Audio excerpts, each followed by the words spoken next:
ก่อสร้างแซ่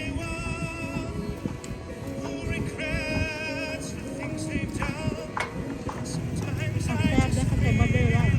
แซ่บมันจะเบิ่งน้ำมันด้วยนะสิบอกให้มันแซ่บยังไง เยอะ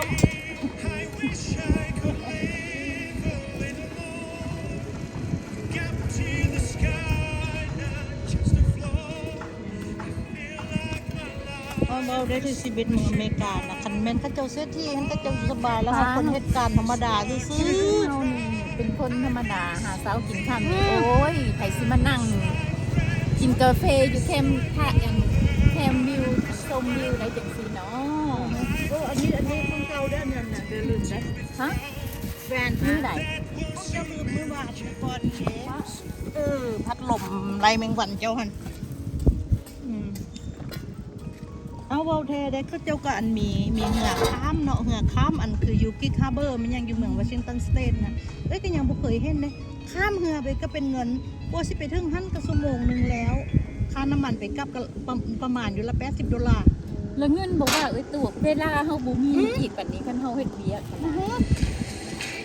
สรุปเฮ็ดเวียกนะมื้อละ100 120ยังเก่งเอาแล้ววันนี้ค่าเหือนค่าสารได้บ่เนี่ยโอ้ สมมุติว่าเฮาโฮมเงินได้เนาะมีเงินพออันแบบบ่เหลือเฟือเฮากํลังเทื่อเฮาก็ใช้เครดิตการ์ดเฮาวูดไปซะก่อนเนาะแต่เวลาอีกนิดเด้แบบนี้เวลาเฮาสิไปนี่นะมันบ่ได้นะคันเฮาสิขอพักงานก็บ่แม่นว่าเฮาสิแบบขอปุ๊บเขาสิให้เฮาพักรถเนาะขอพักงานเฮาก็แบบได้ขอไว้ล่วงหน้าเป็นได้เขียนเจียเขียนสอส่งขึ้นไปก็ง่ายเนาะ เฮ็ดจังได้เทิร์นดาวน์เดอะซาวเลยทีเดียว อันนี้นี่ยิ่งดีคือข่อยเนี่ยบ่มีงบคือข่อยเลยงบน้อยคือข่อยนี่เดียวเลยนี่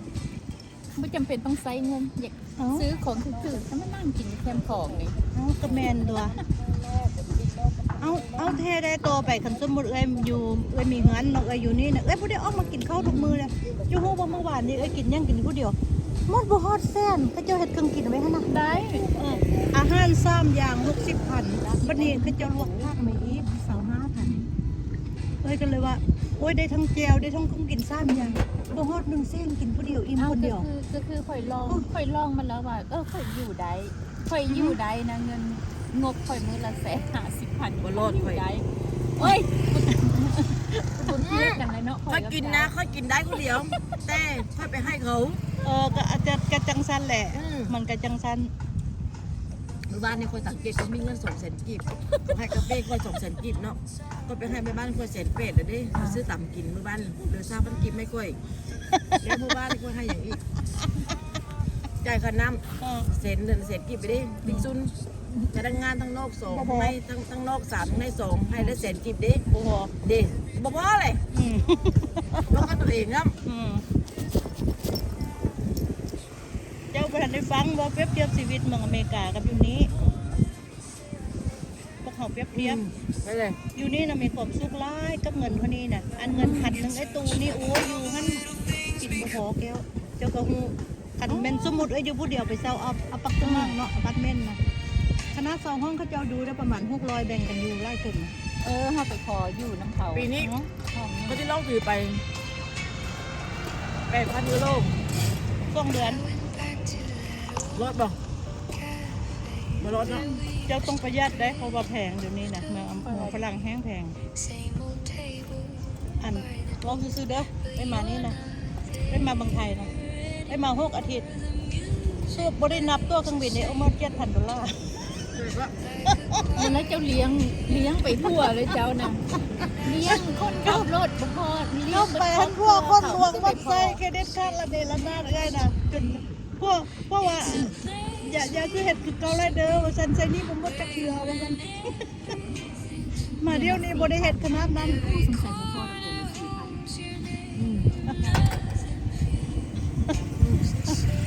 พอ6 อาทิตย์หมด7,000เดี๋ยวนี้จะไปฝรั่งบัดเนี่ย ได้อดนะ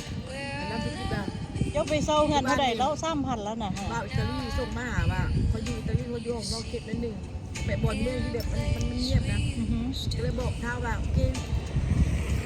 ก็จะไปหาเจ้าเขาอยู่เวลาแบบใช้เวลาอยู่อิตาลีกับเจ้าประมาณ7 มื้อหา10 มื้อเดือน10 ไปใช้ชีวิตอยู่แบบอิตาลีนอกกันนะคิดไม่น้อยนะ ได้คันอยู่กันนั้นโอ้อิตาลีน่ะเป็นไปยังไงถ่ายรูปไปหลายๆเลย บ้านเขาอ่ะส่งมาก็บอกว่า ไปนั่งอยู่เมืองอันน่ะปารีสหันตลอดมันเป็นปารีสตลอดเราบ่ได้ เจ้ากันไลฟ์ใน Facebook จะหลายๆเลยเคยดูจากเบิ่งแต่บ่เคยถ่าย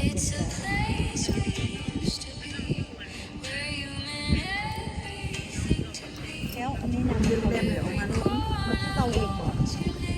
รู้เป็นไงน้อง ปวดเศร้าจะต้องไปซื้อยาแก้แพ้มากิน เริ่มไปปวดเริ่มตั้งแห้งแล้วอันนี้ได้กินอันปลาส้มนะ จะอันจะแพ้อาหาร เนาะบ่เคยเป็นได้ในชีวิตครั้งแรกแบบอันคันตะโบนะมันร้าย แม่จะต้องไปหาหมอ ไปยัง นี่นะ แพ้ เอาไปสลินทาง ไปวัสลิน วัสลินติดทิ้งเลย เขาจะลืมเราบอกเมื่อไหร่เรา บ่ไอ้มีอยู่ไอ้ เอา ที่ ไป เป็น ไปเลือดเอามาสลินทางเลยดิ้งเลยน้ำมันเน่า บัด เออ นาว มันจัง ดีเลย ข้าวไว้เลย กินกาแฟร้าน พกติดโตไว้เลยแบบยามเจ้าสิว่าแห้งๆจะประทานทั้งสิให้ดีก็ต้องออกเพื่อนจะดีมันเจ้าเป็นเพราะว่ามันลม